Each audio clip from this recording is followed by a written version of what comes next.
Boom and bust. It's not just in economics, but in demographics. It's the most basic human urge to reproduce itself. And this is failing throughout the world. And this seems to be a matter of choice. Have we just cancelled ourselves out? Join me, Jan Darasz, for How We Got Here. Humanity stands on the brink of a significant historical shift as it enters the age of depopulation. For the first time since the Black Death in the 1300s, global population decline is anticipated, driven not by disease but by falling birth rates resulting from personal choices and societal changes. Since the 1960s, global fertility rates have halved, with many countries now below replacement levels. East Asian nations, particularly Japan, China, South Korea and Taiwan, are already facing significant depopulation. Even regions traditionally associated with higher birth rates, like North Africa and the Middle East, are experiencing declines. Iran has been sub-replacement for about 25 years, with Turkey and Tunisia showing similar trends. Europe has long been below replacement levels, with Russia's birth rate plummeting since the 1960s. The European Union is now approximately 30% below replacement, a stark drop from historical norms. In contrast, the United States, with a fertility rate around 1.6 births per woman in 2023, continues to benefit from immigration, which helps sustain population growth. However, projections indicate that US population growth may peak around 2080 before entering a decline. The demographic transition towards depopulation introduces significant challenges. A shrinking workforce means fewer workers supporting a growing elderly population, potentially straining social welfare systems. By 2050, it's estimated that over 130 countries could enter net mortality zones, raising urgent questions about economic sustainability and the capacity of societies to care for aging citizens.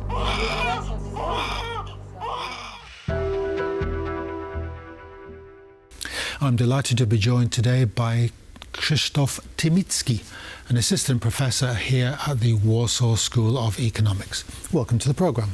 Welcome. Your specialisation is population study, broadly. What are the main global trends that you can see in your research today, late 20th century? Yes, globally what we observe is a constant growth in the population. Although over a few decades we observe that the pace of that growth has went down, and that has been mostly because of the negative demographic trends in most of the developed countries in the world, not only European countries but also the North Americas. That negative trend leading to decreasing size of the population is still overbalanced by a significant increase in the population size of few of the African countries and Asian countries. But in a perspective of 2 to 3 decades, we will expect a global decrease in the population size. And where are these hotspots for population decrease and population increase? Well, in terms of population decrease, is definitely Europe. Europe is one of the fastest terms depopulation countries in the world, and but we do also observe those negative demographic shifts in North America, Canada, US, although they still have this what we call the above replacement fertility, that on average a woman has 2 children. However, in recent years, we have also observed that decreasing trend in those countries. But in terms of increase in the population size, countries in Africa, such as Nigeria, Bangladesh, India, are still countries that are very rapidly growing in terms of population size. Why are men and women not producing, especially in Europe? Is it a kind of classical excuse? Rising living standards, sexual revolution in the 1960s. Are these the factors, or are there other factors you could pinpoint? Well, essentially what we see from research is that we can broadly split those effects into groups. The first group is what we call the structural effects. The structural effects is the situation that each consecutive year we have less and less women in the population reproductive age, and hence we have less and less women that group produce less and less children, and those what we call the structural effects, and this is particularly case of Europe. And on the other hand is the whole group of factors that you've mentioned, that we do care about our living standard, about housing, but also what we observe is this shift not only in the number of children per family, but also about the age at which women decide that they want to have their first child. And in many countries of Europe, we observe that that women on average have their first child at the age of 30, 31, or even 32. And that's quite late as for the first child. And that, in a natural way, kind of inhibits women from having a second child, since you can imagine having a child at 32 and then, you know, having a 5-year period until the second child, and then you start thinking about having a second child at age of 37. That is really late. Biology and the laws of nature are still the same as they were thousands and thousands of years ago, aren't they? So what accounts? I'm trying not to blame the entire womanhood for this. What accounts for the woman's choice, or is it a choice, not to have or to have fewer children? Well, this is most related. Or is it yes. just a woman's choice, or is it the whole change in social structure, the relationship between men and women? Well, yeah, this is of course a rather complicated issue. But if you were to think about that interaction, it's on the one hand side, it's just freedom of choice in terms of like whether I would like to choose as a woman professional career or becoming a mother. But that's only like half of the story. The second half is about men. Men are essential not only as a part of the reproduction process, but also in terms of supporting women in the process of childbearing and child rearing. And luckily, what we do observe is just like a growing involvement of males into the process of child raising, which is a good thing. But apparently, it's not enough. It's not enough in terms of other factors such as, well, let me refer to the Polish case, the housing problem. We have one of the highest prices of properties in Europe, and that not only inhibits individuals from having children, but also about the decision of having a second child, which is absolutely crucial for the demographic development of country. How is this going to play out in the generations to come? There have been some UN figures that Poland's population, for example, if we continue with the Polish example, are going to go from about 38 million to just under 30 million, perhaps 20 plus million. That's a bit dramatic scenario, but definitely we will experience a significant downwards shift in the population size. What we observe at the moment is on average 150,000 decrease in the population size per year. So if you multiply it by numbers, then you will get the score. But what we can also expect is the acceleration of that process in the next 10 to 15 years because of the very large cohorts exiting the population. Those are the cohorts born after the Second World War. They were really large cohorts. So we will have the period of instability, of the surplus of the old people in the population and not sufficient amount of young people. But then in the period of 20 to 30 years, we would have approximately the same figures for both extremely aged and young age groups on a much lower level. In that case, a war is very good. It cuts off some part of the population, but the population that remains afterwards, that survives, are more genetically predisposed to reproduce the nation that has been lost. Well, this is actually like the problem of stability. Stability of the international situation, of social stability, is absolutely crucial with respect to successful demographic situation.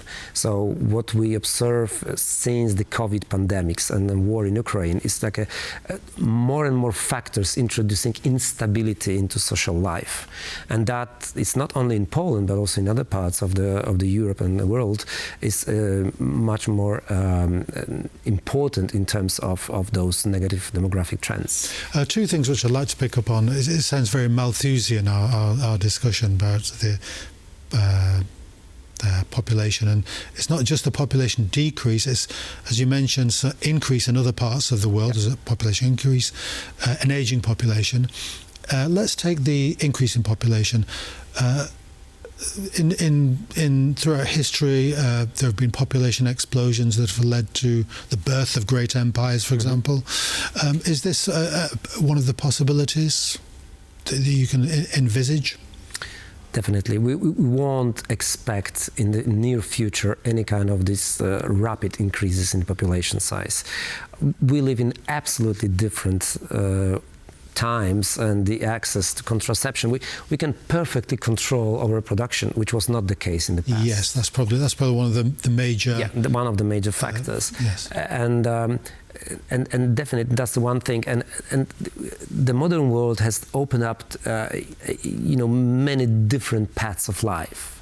Being a parent and being a family member, father or mother in the family, is just one of the choices, not the only choice as it used to be in the past. So basically, people now, young people entering, being adults, they have many choices, and unfortunately for demography, being a mother or father is just relatively low in terms of their preference. Yes, I mean, I'm an old guy now. I've not got any children, and I regret that. I regret not fathering children when I was younger, which was the time to do it. Yes. Basically, you are more definitely stronger in terms of not only physically but psychologically, and this is the requirement for any parent. Yes. The aging. On the other hand, there's a decreasing population, an aging population that's left. What are the social structures that can arise from this? We have to look after our parents, although there's you can perhaps envisage a scientific dystopia where old people are kind of euthanized, for example. I mean, these very fantastical things we can think about, but the aging population is an established fact and an established trend. How do you see that? Well, in my opinion, the main challenge for the future is definitely not only decreasing fertility, but also increasing share of old people in the population. That's not only the social challenge, but also economic challenge, because most of the economies would have to find a way to support growing number of old people in the population, and definitely the pension system as we know it is not capable of doing so. So definitely would have to find another ways, and one of the ways that is not politically kind of appreciated by our ruling party, not only in Poland, is just an extension of the period of being active on the labor market. So thinking about age of 60 or 65 as the end of our career, that's the story of the past. We should think about prolonging not our own life, but our healthy life. People not only just getting older, but also getting older but healthier. Yes, I mean, the healthy aging, that's the one of the things that should be strongly promoted in most of the developed countries. It seems to be getting through to many people, myself included, about staying alive, staying healthy. You're not going to be immortal, of course, but nonetheless you can still leave a productive, economically productive life into your 70s and 80s, perhaps. And that's one of the solutions we can offer if we think about this future demographic changes. As we draw our fascinating discussion to a close, you've got this crystal ball and you're looking into the future. You've modelled the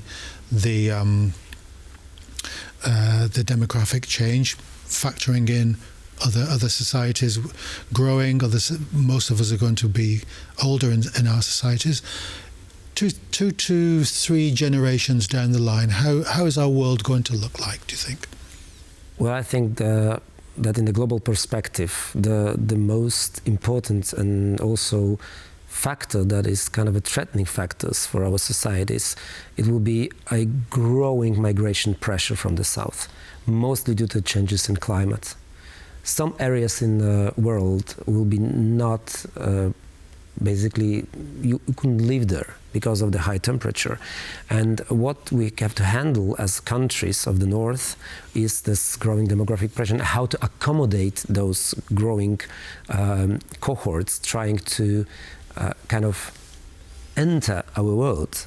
And we have to change our perspective. It's not like something that we have to build a wall against. We have to think about smart ways of how to use those differences in demographic potential in the world, and do not perceive that as a threat, but try to perceive that as an opportunity. And that's the debate we're having in Europe at the time being. Many of us see ourselves as a kind of Roman Empire building our wall, and the barbarians are coming in. You obviously have a different model to treat that. Well, I think the confrontation model should not be considered, because that can lead to some fatal consequences. We should rather think about kind of a peaceful incorporation, if that's possible, in order to enhance our world and kind of make it acceptable for living for everyone. Well, apart from the clash of civilizations, perhaps, yeah, which often we can see. Professor Tomicki, thank you very much for coming along to the programme. Thank you. That's a truly fascinating discussion about the population growth, decline, ageing. But do join us again next time, please, for How We Got Here.